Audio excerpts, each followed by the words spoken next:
Hello again, everyone. Edwin Learnard back once again. In this YouTube astrological segment, I'm going to be giving you my Aries April 2019 horoscope forecast, part 2 of 2. And yes, this does apply and pertain to the Sun, Moon, and Ascendant.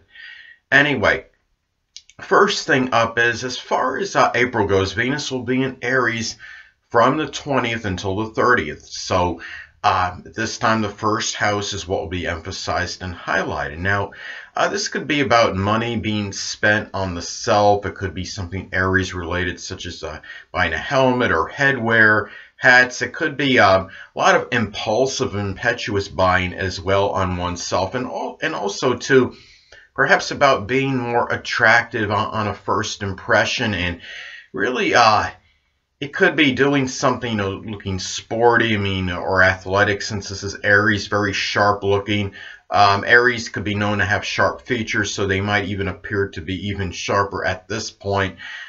Maybe another way this could manifest, this could be about, again, on a first impression, the love of Aries things on a first impression, such as perhaps firearms, things connected with the military, arson investigation, anything that could be Aries related, even sports perhaps. It could be too, looking at this, it could also be, another way this may manifest, this could be if you're unattached at this time, Aries. This could be a time where you might connect with an Aries Sun, Moon, or Ascendant, or one that embodies Aries characteristics that might impact your outlook very strongly. This could be about the enjoyment, perhaps, of new Aries beginnings, and of course perhaps making money through this as well, since this is Venus. It could be something with surgery, welding, carpentry, working as EMT, maybe something with repossession. Repossessions do involve courage and confrontation. That is synonymous with Aries, or perhaps even in law enforcement. And also about valuing, on the first impression, really valuing courage, fortitude, and outspokenness as well. So anyway, well, the next thing up is Mars will be in Gemini, so the third house is what will be emphasized and highlighted. So at this time, well, this could be manifest perhaps in putting a lot of, really having a lot of physical in abundance and surfeit of mental and physical energy, perhaps putting a lot of energy and vitality into doing dexterous things, into variety, showing versatility, perhaps with neighbors, with cousins, siblings, people that are prominent in your short journeys. It could also be about where the situation, perhaps with siblings, cousins, neighbors, or maybe even people prominent in your early education, may be more contentious and acrimonious than usual. It could be with a lot of harsh witticisms, a lot of very strong verbal battles at this time. And it could also be, it could be a little greater propensity perhaps for accidents at this time. You're talking about Mars, about accidents in third house, of course, is connected with local transportation, so you could do the math. Could be accidents with a car, perhaps due to multitasking or doing a lot of talking and being distracted by conversations. And also, too, another way this could pan out, this could also be about being really about liking perhaps the challenge of perhaps emergency type situations where you could show a lot of quick-wittedness at this time, and a lot of quick thinking perhaps. And anyway,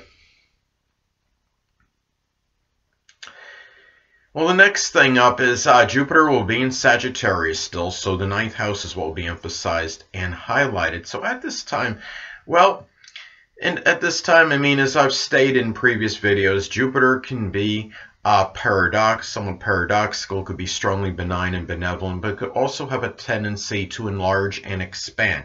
Now, in some cases, this could enlarge and expand rather self-righteous, foolhardy, reckless, over-optimistic, even over-exuberant behavior, perhaps from ninth house people such as in-laws, grandchildren, people that you may know at a college, university. It could be at some religious congregation. It could be a time where you might be seeing preachers be acting very more self-righteous, and like theirs is the only way, and there's no there's no open-mindedness to anything else, regardless whether what they're saying actually does sound veracious or not. It could also be where, on a positive end, though, this could be about a lot of luck and fortune, perhaps through some kind of Sagittarius higher education or publishing. It could be something connected with sports, philosophy, religion, the law, advertising, even maybe something. It could even be translation, anything that could be Sagittarius related, and also perhaps a lot of hope and optimism, injecting a lot of in being very exuberant and expansive and enthusiastic about ninth house matters such as religion, expanding one's horizons, going outside the box, higher education, perhaps even publishing. And it's going to be retrograde for part of this month, and this is something where when you're talking about retrograde with Jupiter, it could be about the generation of one's own prosperity and luck and fortune at this time, and it might be about really where you have to maybe work a little bit more to get to really reap these benefits of this transit at this time. And there's a little bit more review over matters connected with Jupiter and Sagittarius in the ninth house being emphasized and highlighted. This could also be having prosperity through some kind of Sagittarius publishing at this time. And also remember, the ninth house is also connected with global communication, so this could really expand a lot of Sagittarius like global communications. I mean, this could include like going on YouTube and doing and making videos that the world can see, and it could be something connected with sports or horses or stables, something with advertising, religion, philosophy, anything that could be Sagittarius religion, translating, talking about foreign languages, foreigners in general, traveling long distance. Anyway, well, the next thing up, Saturn will still be in Capricorn, so the 10th house is what will be emphasized and highlighted. Now, at this time, you may experience certain limitations and restrictions in matters pertaining to the career, attaining success or a position of authority, even matters with the dominant parent, perhaps, which is often the father. Now, another way this may manifest is that you may find yourself taking care of a debilitated or sickly dominant parent, or perhaps someone that is prominent in your career at this time, or maybe even your public image, reputation. It could be somebody that might be a promoter, for example. This could be, and it might be making you feel somewhat, it could be something Capricorn related, such as something with the knees, the bones, or the joints, and it may be making you feel somewhat despondent and melancholy. And also, this could be about a time, too, where you might feel, another way this could manifest, this could also be about a lot of laborious and consistent effort put into perhaps trying to attain a position of authority toward your career, toward attaining success, reaching that pinnacle. It could be something business related.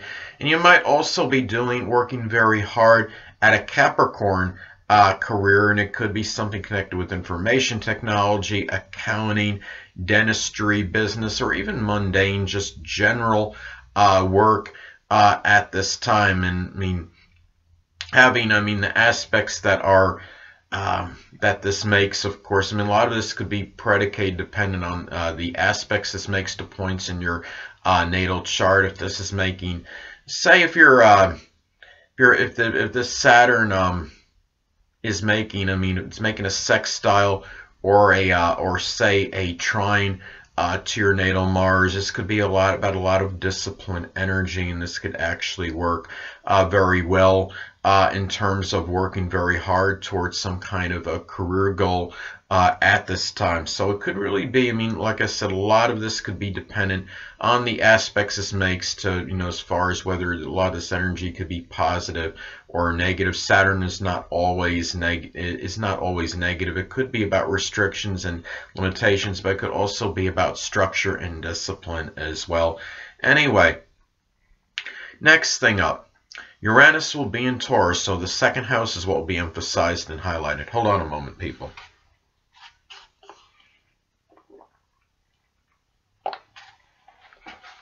Sorry about that, I'm back. Anyway, well, this could be about perhaps showing unusual persistence and perseverance in financial matters at this time, and that's something you could strongly perhaps I mean, this is really, it's also about, I mean, Uranus energy could be very sporadic and erratic, and it could be where your income could be strongly fluctuating. Not only you're talking about Uranus and Taurus to begin with, then the second house as well. And also it could be your fluctuations in income perhaps could very well affect your self-esteem and self-worth. You may also be dealing with some unusual, obstinate, and stubborn behavior, perhaps from people that you generate income with at this time. And also, too, another way that this may this could manifest, this could be about Taurus friendships. They could be Taurus sun, moon, or ascendant people, or simply ones that embody Taurus-like characteristics that may it really might figure prominently in your self-worth, your self-esteem, your monetary situation.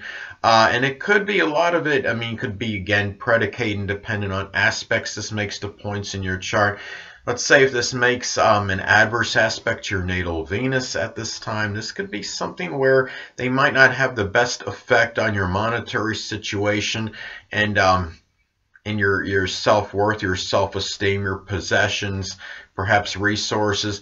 But if it makes a sextile or trying to make a positive aspect to it, then it could be the other way around at this time, or even a positive aspect sextile or trine to your natal Jupiter. They could be very positive as well. And anyway, could also be where you might, on a positive note, you might find yourself doing, as far as generating income, doing something Uranus-like, such as astrology, astronomy, aerospace, even rocket science, computers, electronics, something with innovation and ingenuity. Next thing up, Neptune will be in Pisces still, so the 12th house is what will be emphasized and highlighted. Now, this could manifest in a multitude of ways. It could be where 12th house people may seem very unclear, nebulous. It could be aunts, uncles. They may be people that are prominent in your private life at this time. Could also be, too, where, I mean, in some cases, this could be very isolated, but it could also, this could result, I mean, a lot of this could be, like I said, very isolated. It could be a very confounding or confusing mental illness you may wind up, getting, but at the same, but like I said, it could be very isolated. A lot of this could be dependent on the aspects this makes to points in your natal chart. I mean, if it makes an adverse aspect to your Mercury, perhaps your natal Mercury, or your third house ruler, or even the third house cusp. I mean, those are some things where it could, manifest in that. But I mean, and if your chart has a thing, shows some propensity toward mental as your natal chart itself. But anyway, a lot of this, though, could be about having chaotic situations in your private life, and you might feel like your private life is somehow dissipating, dissolving at this time. And also be very careful against, as far as alcohol and drugs really being the self-undoing at this time. And also, you might find yourself doing Neptunian things in solitude and seclusion. Could be something connected with the metaphysical, which includes astrology, something mystical, spirituality, photography, chemistry, poetry, dancing. Could also be about a lot of self-sacrifice energy, sacrificing energy for those less fortunate than yourself, such as the impoverished, the homeless, the oppressed, the hungry. And it could be too where you could be dealing, I mean, with Neptune, like hidden adversaries at this time. It could be people that are in some kind of Neptune field, such as the metaphysical, which includes astrology. People that are in, it could be like mediums, psychics, people that are in, photographers, chemists, anyone that could be in a Neptune field at this time. And anyway, but on a positive note, it could also manifest perhaps in the dissipation, dissolving of hidden adversaries. It could be, such as maybe people that are leaving, anonymous statements about you online, jealous haters, things of that nature. And a lot of that could be dependent on the aspects this makes at this point to your points in your natal chart, such as a positive sextile trine to your natal Jupiter. It could manifest very positively. So anyway, well, last but not least, Pluto will still be in Capricorn, so the 10th house is what will be emphasized and highlighted at this time. Well, I know a lot of you don't want me to say the dreaded D word, but I'm going to anyway. Now, in some cases, this could actually be about the actual literal death of a dominant parent, which is often the father. It could be someone prominent in your career. Perhaps somebody that might be figure strongly in your reputation, your public image. It could be a promoter, a person, an authority figure that you might know very well.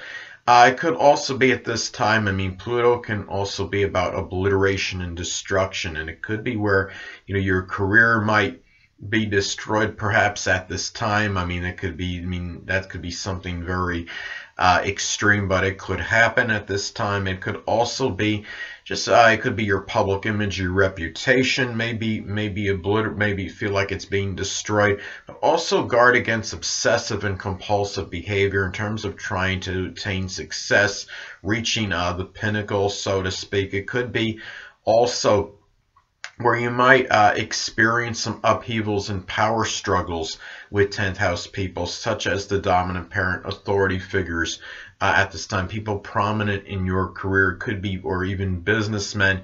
This could be a time too where you may choose go the route of a Pluto career at this time, such as something with insurance, recycling, the occult, supernatural, astrology, something nuclear, such as nuclear physics, something anything that could be Pluto related at this time. But also at this time, avoid manipulative behavior in order perhaps to, for example, to attain maybe a greater stature in life. Those are or attain some kind of success or getting some position of authority. So anyway, people, that'll conclude this YouTube astrological segment for my Aries April 2019 horoscope forecast part 2 of 2. Stay tuned next time where I'll be giving you my Taurus April 2019 horoscope forecast part 1 of 2. Two things I want to get with you on before I head out.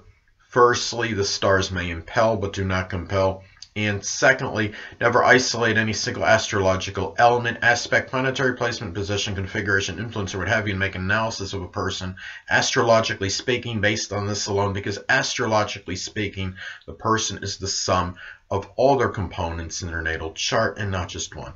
Until next time, people, stay well.